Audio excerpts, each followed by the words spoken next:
gente tratou aqui me retomaram, principalmente o finalzinho da sua fala ali sobre o caso IP, me lembraram uma situação parecida lá durante a pandemia da Covid-19. O presidente era Jair Bolsonaro, hoje preso por golpe de Estado, inelegível até 2060. Ele, muitas vezes, contra as vacinas, muitas vezes contra todas as recomendações da OMS. E muitas fake news foram e surgiram e circularam de forma massiva sobre a Covid, sobre vacina transformada em jacaré e um montão de coisa.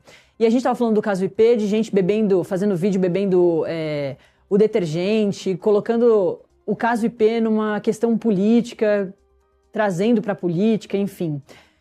Tem algumas similaridades. E isso me faz também te perguntar agora sobre hantavírus.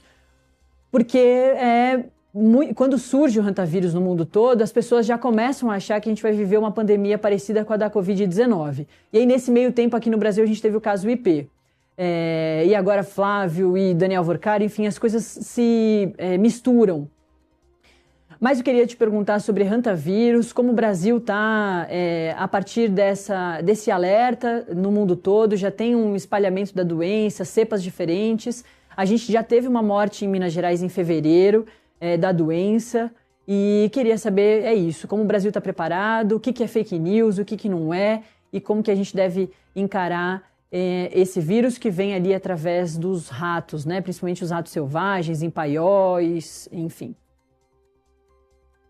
Natália, tem uma grande diferença entre o que foi a Covid-19 e esse surto do hantavírus no Cruzeiro. O Covid-19 foi um vírus novo. Você não tinha histórico de transmissão daquele vírus entre humanos. Uhum. O hantavírus é um vírus conhecido por nós há décadas. Eu, quando estava como residente, ou seja, fazendo a minha formação como médico infectologista no complexo hospitalar das clínicas da Faculdade de Medicina da USP, né, o Hospital das Clínicas lá em São Paulo, que é o maior hospital da América Latina, nós começamos a ter os primeiros casos de hantavírus descritos aqui em 93, 94. Então, é uma coisa que a gente já conhece há décadas. Uhum. Os primeiros casos foram nos Estados Unidos, depois no Brasil, os primeiros casos já nos anos 90. Então, a gente conhece há décadas essa doença. Nós temos, por ano no Brasil, há décadas, em torno de 50, 60, 45 casos. No último ano, nós tivemos uma redução de casos, nós chegamos a ter 30, uma doença que nós conhecemos, uma doença grave, potencialmente grave, mas conhecida. O comportamento do vírus é conhecido, né? A transmissão, como você falou, tem a ver com a urina, as fezes de roedores. Só tem um registro, né, de um tipo dessa cepa que chegou a ter casos de transmissão entre humanos, que é exatamente essa cepa andina, concentrada no Chile e na Argentina, que é o que pega esse cruzeiro de navio. Uhum. Essa cepa nunca circulou no Brasil. Mesmo a gente tendo casos desde os anos 90, nós nunca tivemos nenhum caso dessa cepa.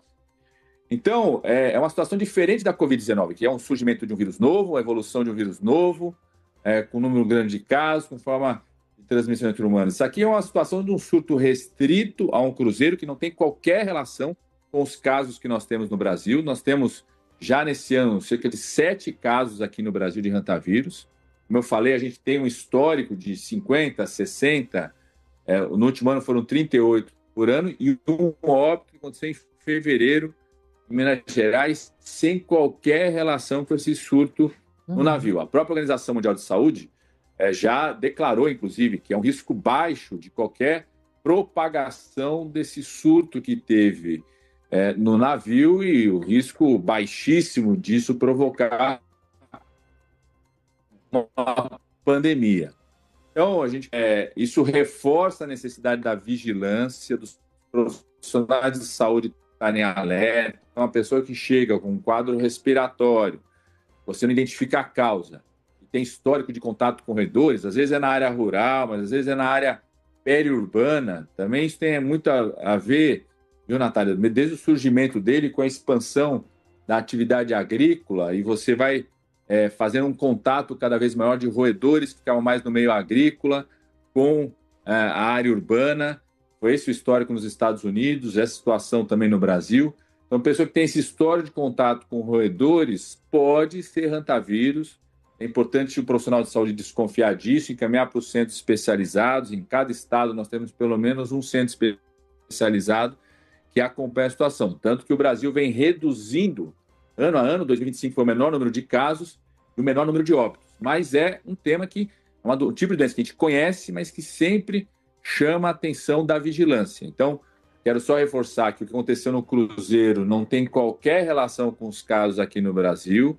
Esse surto no Cruzeiro não tem risco de transformar isso numa pandemia, mas a gente precisa continuar atento, a vigilância no Brasil precisa continuar atenta, porque a gente tem dezenas de casos todos os anos. Felizmente está diminuindo o número de casos, a gente reduzindo bastante o número de óbitos, mas ainda é uma doença potencialmente grave. Perfeito. Ministro da Saúde, Alexandre Padilha, a gente tinha mais, claro, um montão de perguntas. Foi uma ótima oportunidade, mesmo assim, ter o senhor aqui. Obrigada, a gente estendeu aqui o tempo, mas é porque é isso. Um monte de pauta importante e ainda essas novidades em relação ao pré-candidato Flávio Bolsonaro, que é o opositor ao presidente Lula, pelo menos por enquanto. Valeu, viu, ministro? Até uma próxima oportunidade. Muito obrigado, viu, Natália, Marília, à disposição de vocês aqui. Estou aqui no Hospital Federal do Rio de Janeiro, vou inaugurar uma nova ala nessa... Nós estamos ressuscitando os hospitais federais do Rio de Janeiro aqui. Grande abraço. Perfeito. Um abraço também, ministro. Um abraço também a você que